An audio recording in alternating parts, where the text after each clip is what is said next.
시편 2편입니다. 7절부터 12절. 내가 여호와의 명령을 전하노라. 여호와께서 내게 이르시되 너는 내 아들이라. 오늘 내가 너를 낳았도다. 내게 구하라. 내가 이방 나라를 내 유업으로 주리니 내 소유가 땅끝까지 이르리로다. 내가 철장으로 그들을 깨뜨리며 질그릇같이 부수리라 하시도다.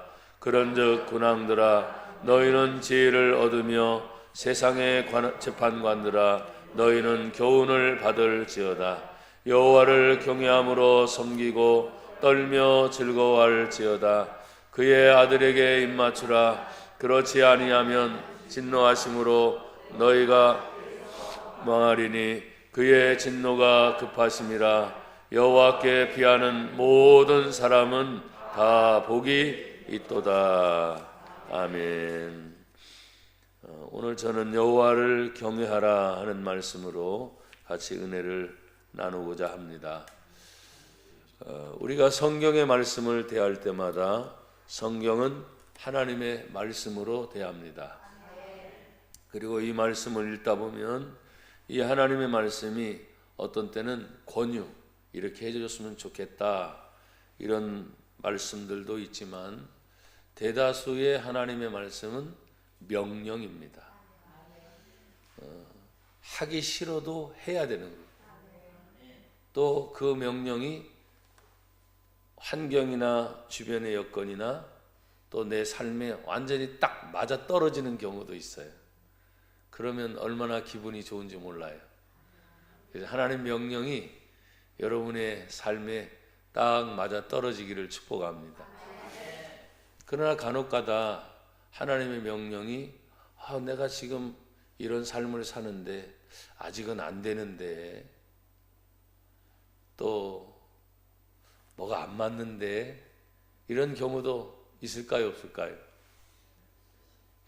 왜 대답들을 못 하세요? 있습니다. 그래서 우리가 일반적으로, 우리가 보통 일반인이잖아요. 우리가 일반인이지만 특별한 경우에 군인이 된 사람들은 징집명령이 있어요.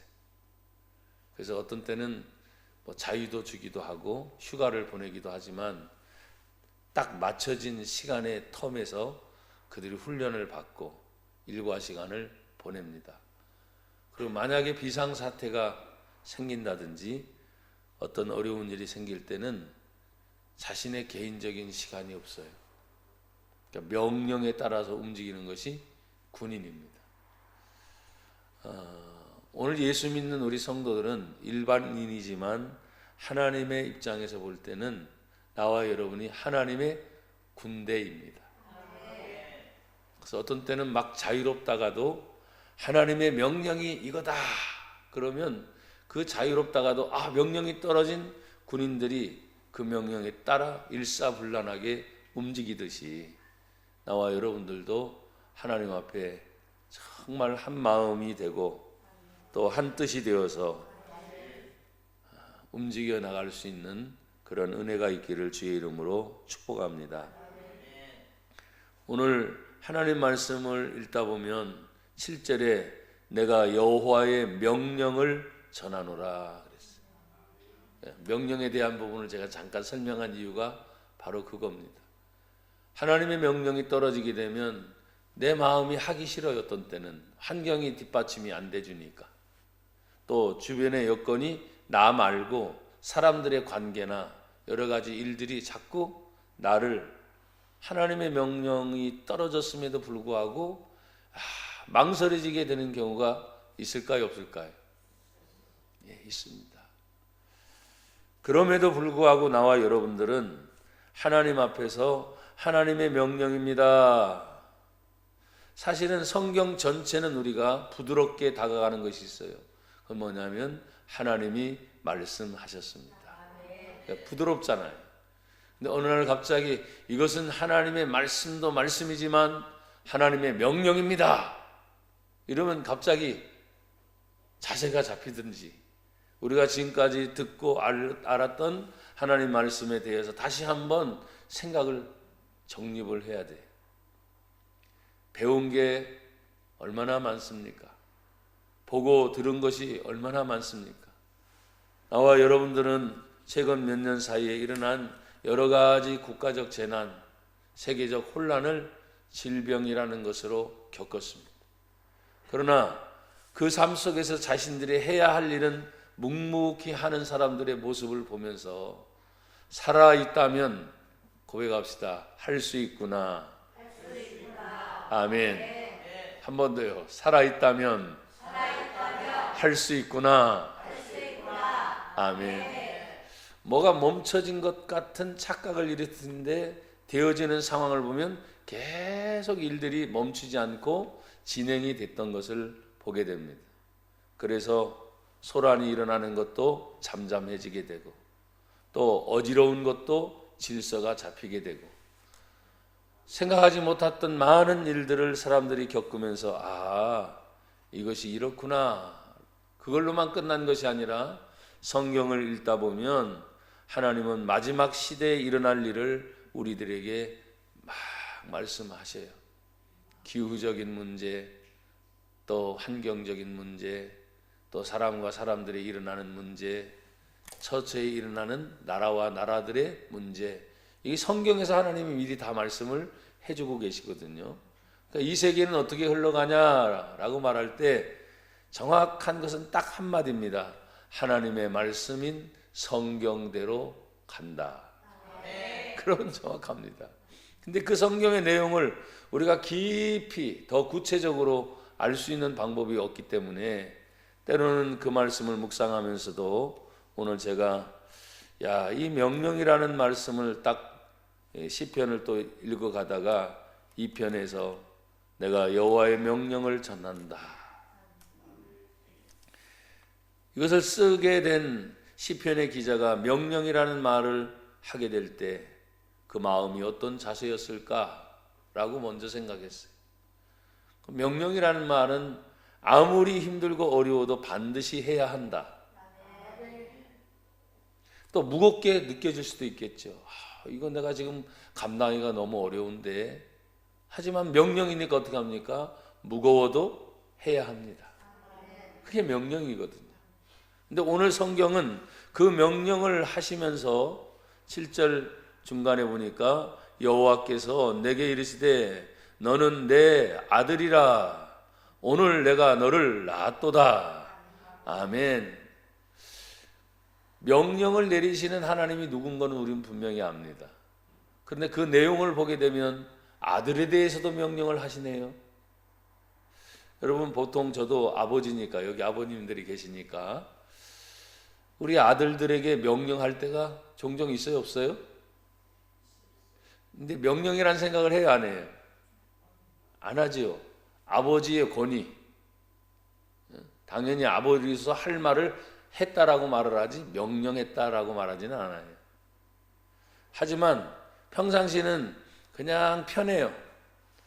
근데 갑자기 아들에게 어떤 일이 일어났던지 주변의 환경에 대해서 정리정돈을 해줄 때 아버지가 다른 때하고는 목소리도 달라지죠. 자세도 달라지죠. 눈초리도 달라지죠. 목소리도 달라지죠. 그러면 그 아들은 야 아들아 이리 와라 하고 쳐다보는 눈빛과 목소리와 그 아버지의 엄중한 태도나 자세에 갑자기 이게 뭐지? 명령이란 말이 그만큼 무겁다라고 하는 생각인 거예요.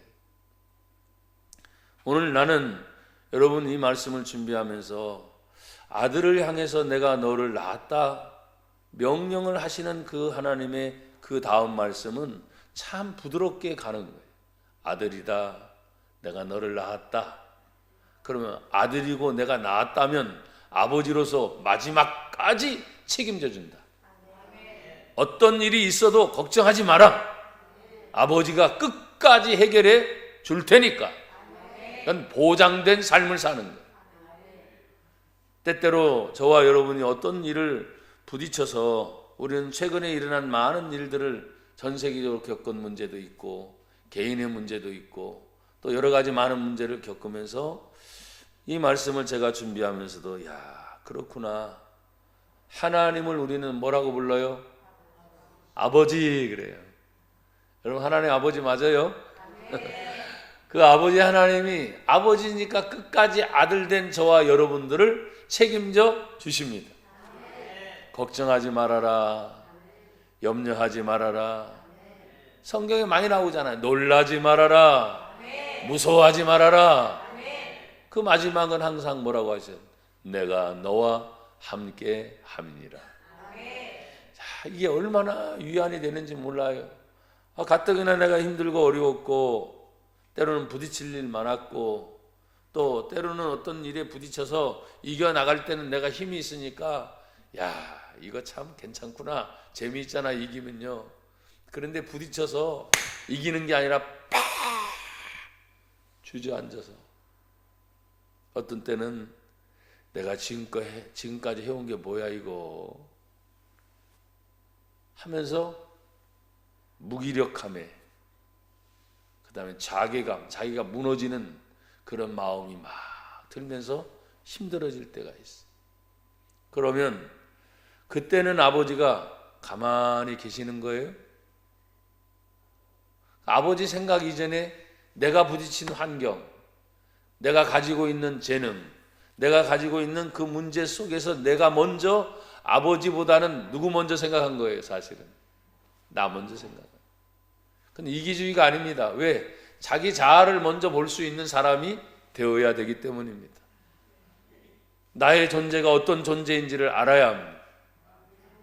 내가 어떤 때는 자신 있으면 강하고 담대하고 놀라지 않고 두렵지 않고 그냥 전진해 나가다가 어느 날 갑자기 이런저런 관계들로 자괴감에 빠지고 무너지는 것 같은 상황에 처했을 때 그때 저나 여러분들이 아버지 빽이 있다면 그렇죠? 우리 집안이 좋다면 이런 얘기들을 하잖아요. 왜? 그런 사람들을 일으켜 세울 수 있기 때문에 그렇습니다. 사랑하는 여러분, 오늘 요한계시록 2장 26절부터 27절에 보니까 이런 말씀이 있습니다. 이기는 자와 끝까지 내 일을 지키는 그에게 만국을 다스리는 권세를 주리니 그가 철장을 가지고 그들을 다스려 질그릇 깨뜨리는 것과 같이 하리라. 나도 내 아버지께 받은 것이 그러하니라. 나와 여러분이 어떤 때 물질이 없어서 대인 관계가 깨져서 환경의 문제가 뒷받침이 되지 않아서 내 마음은 이런데 내 뜻대로 안 돼요 할 때가 많아요, 안 많아요? 참 많아요. 그래서 무너지는 거예요. 힘들어하는 거예요. 그러다가도 지금 읽은 이 하나님의 말씀 속에 나는 누구냐? 나는 하나님의 아들이다. 하나님의 자녀다. 다시 일어서야지 하고 다시 일어서는 거예요. 어떤 때는 늦는 것 같은 생각이 들어요. 왜? 벌써 저만치 많은 사람들이 간 것이 내 눈에 안 보이다가 보이는 거예요. 저걸 어떻게 따라가지? 막 초조해질 때도 있잖아요. 긴장해질 때도 있어요. 그러나 멈추지 않고 중요한 것은 끝까지 가면 됩니다. 가다가 포기하지 말고 또 가다가 넘어지는 경우도 있겠지. 그러나 다시 일어나서 그러니까 성경의 말씀이 의인은 7번 넘어져도 다시 8번째 일어서리라. 넘어지면 또 다시 일어서면 됩니다. 그리고 묵묵히 그 길을 가게 될 때 성경은 다시 이 아들을 향해서 낳았다 하는 것으로 끝나는 것이 아니라 그 아들을 향하여 계속 명령을 전해줘요. 뭐라고요? 8절에 보면 내게 구하라. 여러분 우리가 구할 거 많아요, 안 많아요? 많지. 예수님이 이미 가르쳤어요. 너희는 구하라, 찾으라, 문을 두드려라. 구하면 구하여질 것이요, 찾으면 찾아질 것이요, 문을 두드리면 열리리라. 근데 그렇게 하기까지가 많은 인내가 필요합니다. 그렇게까지 하기가 많은 열심이 필요합니다. 그렇게 하기까지 다시 넘어지는 것 같은데 또 일어서고 또 다시 넘어지는 것 또 다시 일어서서 야, 마침내 이거구나 라고 확실히 내 손에 잡혀지는 것이 느껴지는 순간, 여러분, 우리는 항상 말하죠. 내가 큰 거 나중에 큰 거 벌어서 잘해줄게. 근데 사실은 큰 거보다도 지금 잘해줬으면 좋겠어. 작은 거 하나 가지고도. 내가 나중에 성공하면 그때 그냥 걱정 마. 고생했던 거 다 그냥 되돌려줄게. 뭘 되돌려줘? 계속 고생하고 있었는데. 그러니까 나중에 잘하는 것보다 한번 고백합시다. 지금 자그만 거라도 감사하면서 나가는 거지. 성경은 지금 우리에게 아들을 말씀하시면서 내게 구하라 하시고 내가 이방 나라를 내 유업으로 주리니 너의 소유가 땅 끝까지 이르리로다. 소유가 땅 끝까지 이른다는 말은 야, 이거 굉장히 크니까 멀리 가는 거다 이런 얘기를 하잖아요. 그러나 저는 이 생각보다는 우리 교회도 어떤 때는 힘들고 어렵지만 우리 성도님들 한 분 한 분의 사랑과 정성 때문에 그 힘든 위기의 순간들이 있었잖아요. 감사해서 또 이기고 또 이겼을 때 간정이 있게 하시고, 그리고 힘들고 어려워도 또다시 먼 곳에 있는 곳에 선교비라도 보내면서 같이 기도하고 있는 모습을 보면 내가 가지 못하도 대신 간 파송된 선교사님들이 그 일을 해야 하네요. 하게 됩니다. 이게 동역의 의미가 굉장히 중요한 거죠. 어떤 때는 제가 이런 욕심이 항상 있었습니다. 하나님, 저를 통해서 해주세요 그랬어요. 그러니까 내가 어디든 가야 되는 거야. 미국이면 미국까지 가야 되는 거야. 얼마나 지치겠어 사실은. 그래요, 안 그래요? 그 반대인 또 터키면 터키까지 가야 되는 거예요.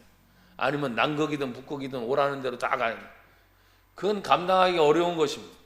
근데 하나님께서는 계속해서 연결고리를 다 두어서 내가 가지 않아도 하나님께서 그곳에 필요한 일꾼들을 이미 세워 두셨어요.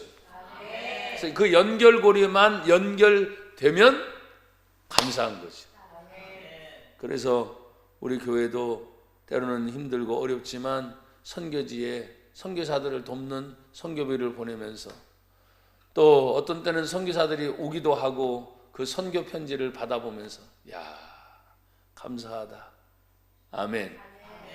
그러니까 여러분 마음속에 내가 모든 것을 하려고 하지 말고 나와 함께 동역할 수 있는 사람들을 주변에서 찾아야 돼. 아셨죠? 그래서 나 혼자 하나님의 일을 하는 것이 아니라 내가 못하면 대신 할 수 있는 또 다른 사람이 있으면 돼요, 안 돼요? 됩니다. 그래서 사역은 혼자 감당하는 것이 아니라 한번 따라해 주세요. 사역은 나누어서 하는 것이다. 아멘. 핑계 대는 게 아니고 내가 다 감당할 수 없으니까 이 사역을 나누고 또다시 이 사역을 나누고 그 역할이 점점점 커지게 될 때, 오늘 성경에도 그 말씀을 하셔요. 너의 소유가 땅 끝까지 이른다. 그렇구나. 연결된 그 고리들이 다 있게 하셔서 하나님은 멈추지 않게 하시는구나. 그래서 여러분이 늘 마음속에 품고 교회가 있지요. 늘 마음속에 품고 성도들이 있죠. 또 늘 마음속에 품고 또 우리가 선교하는 선교지들이 있죠. 들려오는 소식, 만나는 소식들을 들으면서 어떤 때는 하나님, 내 몸이 가지 못하지만 내 마음이 이미 갑니다. 그리고 부족할 때 하나님, 이 마음이 물질과 함께 갈 때가 또 있어요, 없어요? 있지요.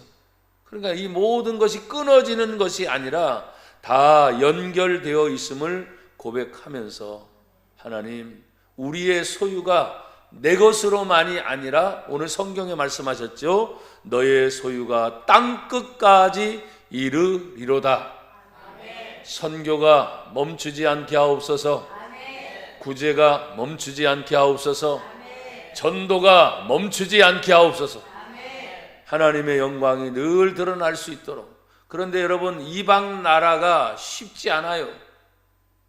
또 땅끝까지 소유를 뻗들여가는 것이 쉽지 않아요. 왜? 그 이방을 차지하려고 하면 이방을 뒤집어 씌고 있는 어두움이 있어요, 없어요? 방해하는 세력이 있어요, 없어요? 있습니다. 무조건 어서 오세요 처음부터 그러지 않습니다. 우리나라도 선교 역사를 보면 얼마나 핍박이 많은 나라였는지 몰라요. 선교사들이 희생됐습니다. 죽은 선교사들이 의외로 많습니다. 피 흘리면서까지, 생명을 내놓으면서까지, 물질이니 뭐니 모든 것들을 다 내놓으면서까지. 여러분, 가장 큰 예로는 서울에 있는 유명한 병원들도 다 선교사들에 의해서 세워진 거예요. 또 괜찮은 대학들도 선교사들에 의해서 세워진 대학들이 있어요, 없어요? 있습니다. 근간에 한국을 세운 것에 그 뿌리들이 하나님이 보낸 선교사를 통해서 이 나라 대한민국에 큰 은혜를 끼쳤습니다. 그건 거부할 수 없는 역사적인 사실입니다. 그러니까 오늘 제가 이 말씀을 드리면서 이방 나라를 또 소유가 땅끝까지 이르는 것을, 여러분, 이것이 얼마나 강력한지 성경은 철장으로 그들을 깨뜨려야 된다. 강력하단 말이에요. 힘들다는 거죠. 그러나 철장은 그것을 깨뜨릴 수 있는 무기입니다. 여러분, 성경에서 모든 것을 깨뜨릴 수 있는 무기는 뭡니까? 오직 예수. 예수의 이름으로 모든 걸 깨뜨리는 거죠. 그러면 우리들이 그걸 감당하기에 어떤 때는 저 자신도 부족할 때가 있어요. 왜요? 내가 예수님 때문에 구원받았는데, 또 살아도 죽어도 주를 위하여 죽는다고 늘 고백을 했는데, 막상 어떤 일에 부딪히다 보니까 예수님 늘 고백합니다, 마음속에. 그래서 그 예수님의 이름의 능력을 내가 믿고 한 걸음 내딛고 또 내딛면서 나갈 때가 많지만, 한번 어떤 문제에 부딪혀서 탁 주저앉았을 때, 그럼 일어서기가 쉬워요, 어려워요? 참 쉽지 않아요. 근데 그건 내가 하려고 하니까 안 되는 거지. 아까 뭐라고 말씀을 드렸어요? 예수님의 이름으로 저는 전진합니다 할 때 예수의 이름을 가지고 또 다시 한 걸음 한 걸음 나가는. 주저앉아 있을 때도 마찬가지예요. 예수님은 부릅니다. 믿음이 변하나요? 안 변하지요.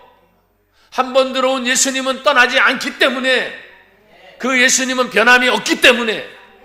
근데 내가 부딪히는 환경의 문제, 주변의 여건, 사람들의 관계, 물질의 문제, 이것을 너무 깊이 생각하다 보니까 예수님이 내 안에 계시는데, 표현을 해볼게요.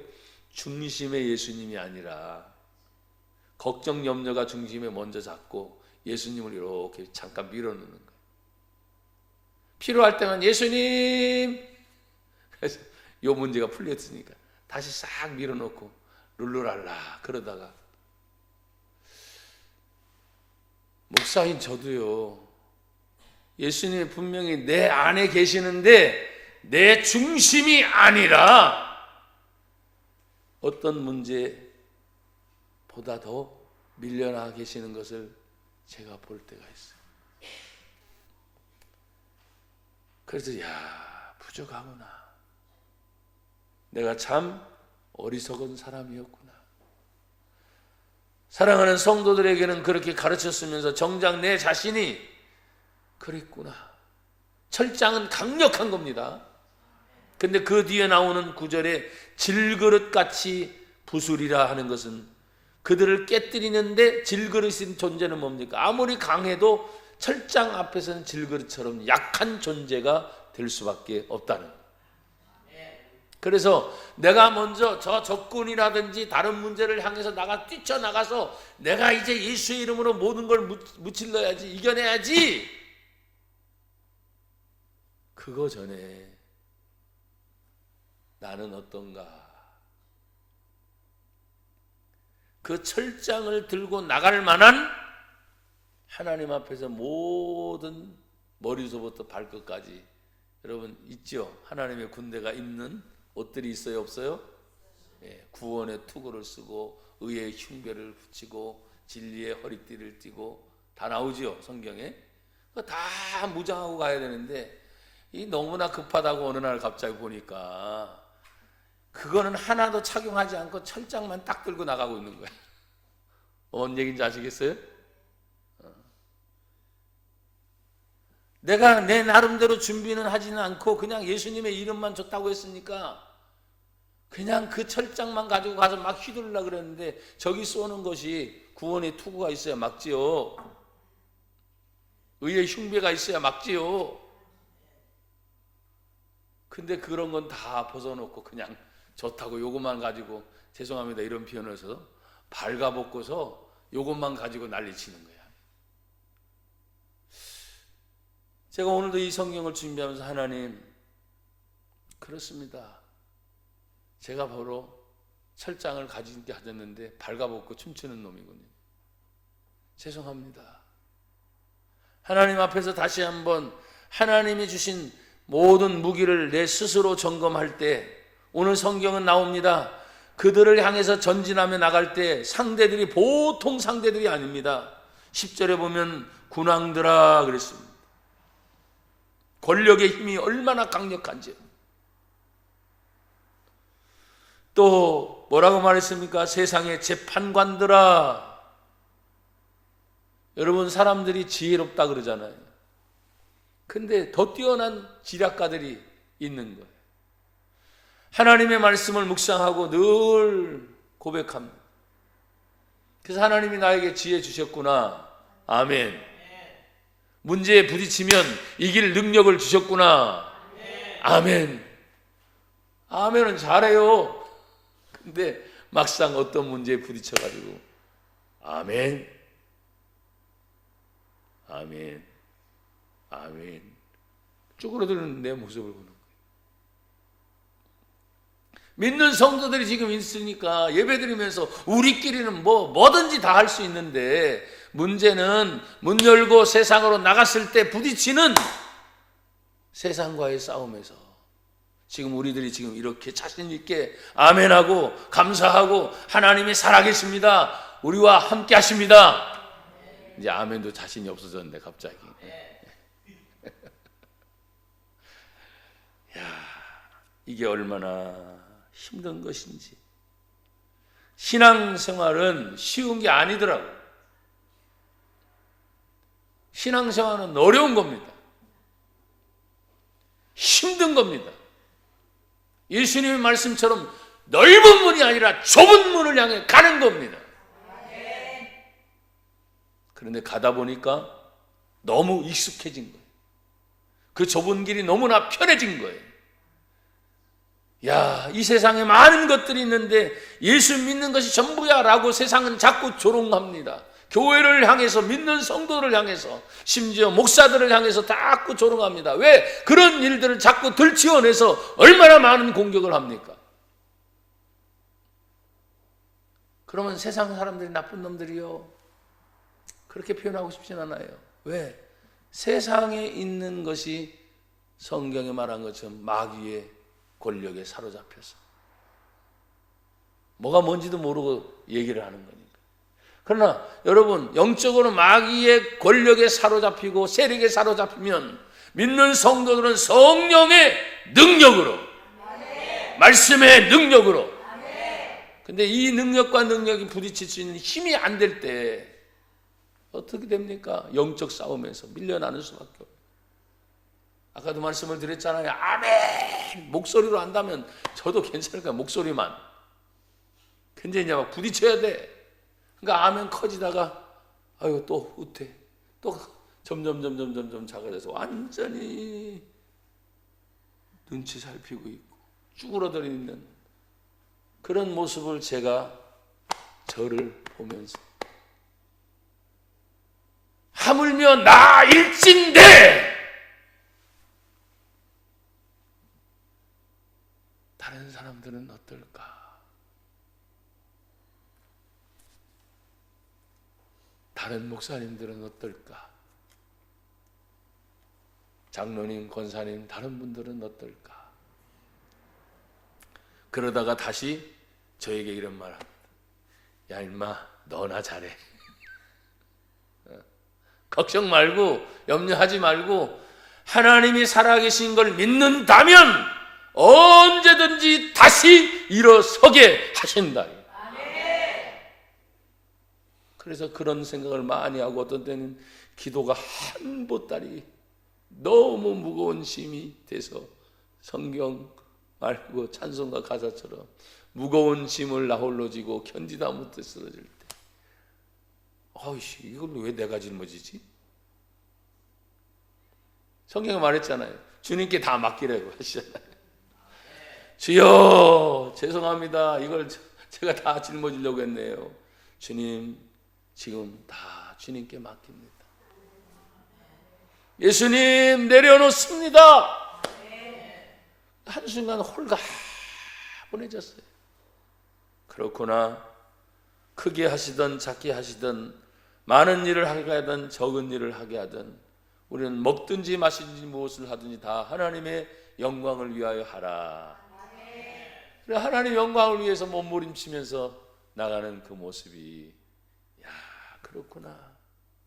성경 10절에 군왕들도 지혜를 얻고 세상의 재판관들도 교훈을 받을 것을 향해 명령할 수 있는 유일한 것은 여호와 하나님을 경외하는 것이다. 하나님을 그 믿는 그 믿음에 대해서 교회가 지하든 상가든 뭐 어떤 건물이든 개척이든 미자립이든 자립이든 어떤 교회든 세워진 십자가를 외면할 수는 없죠. 얼마나 많은 핍박이 있었습니까? 얼마나 많은 교회들이 힘들어했습니까? 그 여파는 우리 교회도 지금 사실이 있습니다. 그러나 하나님이 살아계시다면 그 하나님을 경외하는 것이, 성경은 하나님을 경외하는 기본이 뭡니까? 하나님을 먼저 높여드립니다. 그 어떤 것보다도. 그러니까 정해진 시간이, 예배 시간이 정해졌다면 우리나라가 얼마나 감사해요. 주일 성수할 수 있는 정말 좋은 나라죠.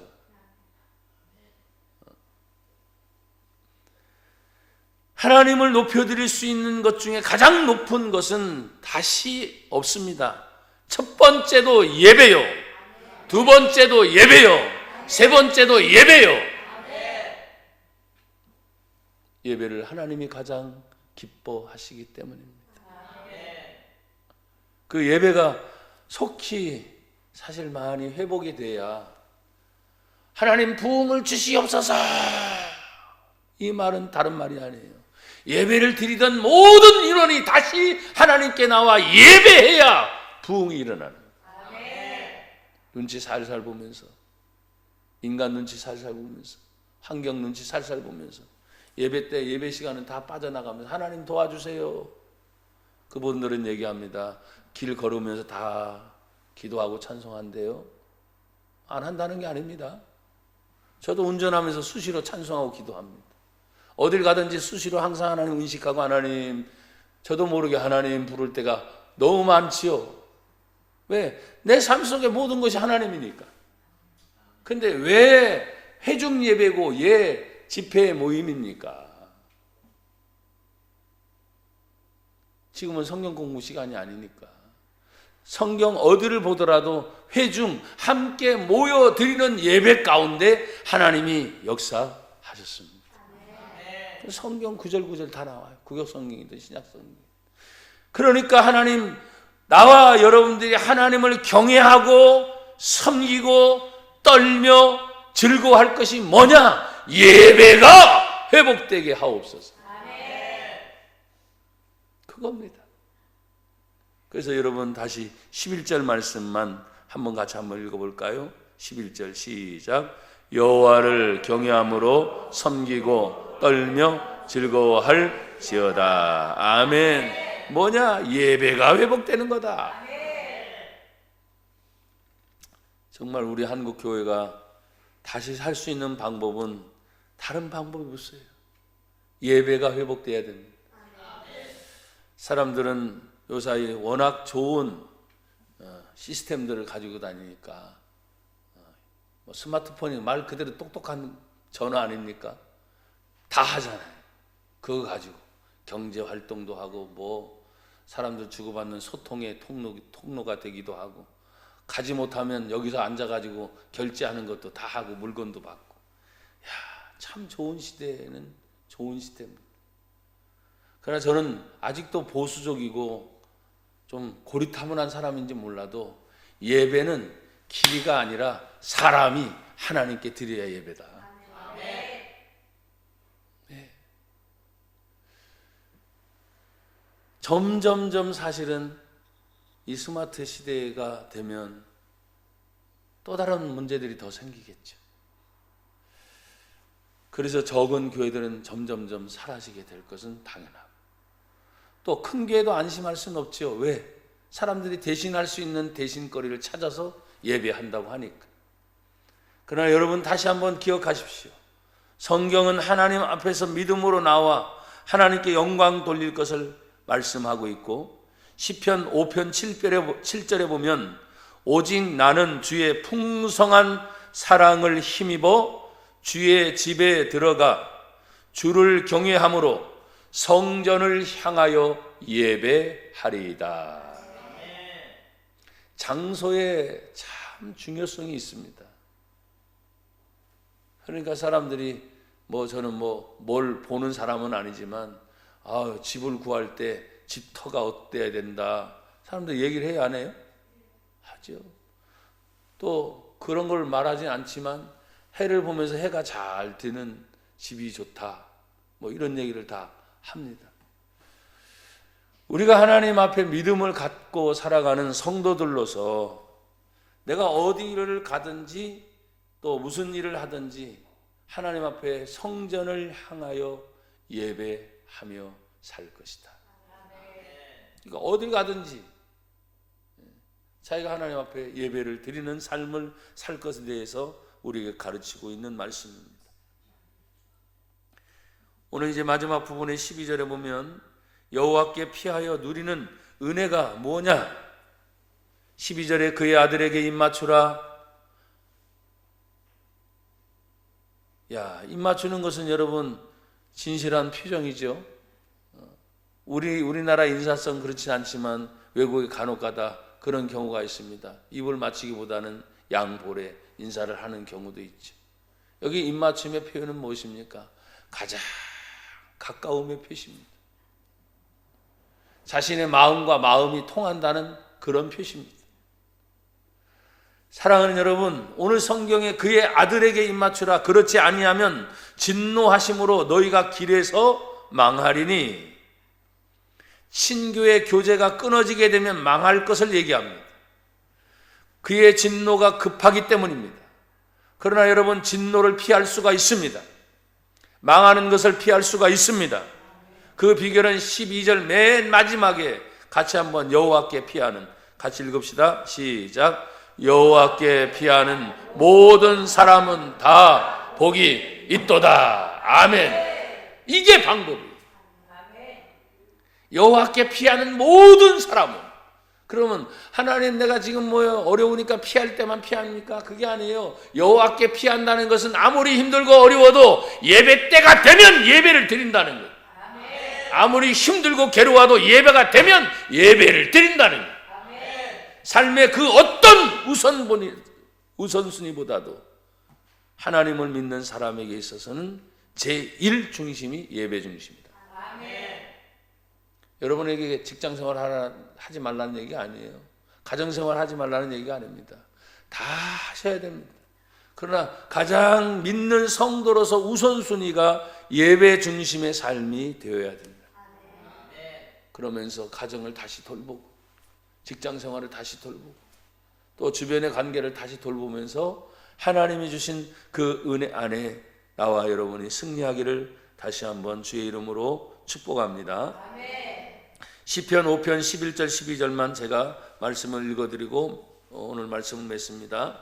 시편 5편 11절 12절. 그러나 주께 피하는 모든 사람은 다 기뻐하며 주의 보호로 말미암아 영원히 기뻐 외치고 주의 이름을 사랑하는 자들은 주를 즐거워하리이다. 여호와여, 주는 의인에게 복을 주시고 방패로 함같이 은혜로 그를 호위하시리로다. 하나님이 지켜주신다네. 참 이게 감사해요. 믿음을 가진 사람들이 하나님 눈에 보여요, 안 보여요? 눈에 안 보여요. 근데 하나님 어디 계시다 그래요? 내 마음속에도 계시다. 하나님 어디에 계세요? 어디든 다 계세요. 무소부재. 안 계신 것 없이 다 계시니까. 내 마음속에 계신 그 주님을 늘 생각하면서 찬송이 나오고 기도가 나오고 어떤 때는 외워진 성경 구절이 턱턱턱 떠오르면서 야, 운전할 때 어떤 때는 몇 시간 제가 운전할 때도 있어요. 근데 참 피곤하지가 않아. 근데 사실은 여정이 길어서 사실 육체는 피로를 느껴야 되는데 찬송이 나와. 아멘. 감사가 나오고 어떤 때는 기도가 돼. 눈 감고 기도할 수는 없으니까 기도를 하면서 막 올 때 교회 또 어떤 때는 턱턱 성도들이 막 떠오르기도 해요. 그러면 급하구나. 하나님께서 뭔가 급한가 보구나. 지금 운전 중에도 지금 생각나게 하네. 왜 아멘들이 안 되죠? 아, 하나님 도와주세요. 그리고 어떤 때는 한 가지 기도의 제목이 오래 지속이 될 때도 있어요. 근데 우리는 항상 뭐라고 말합니까? 기도는 반드시 응답이 됩니다. 항상 하나님의 은혜 안에서 오늘도 하나님을 경외함으로 받아 누리는 저와 여러분이 되기를 주의 이름으로 축복합니다.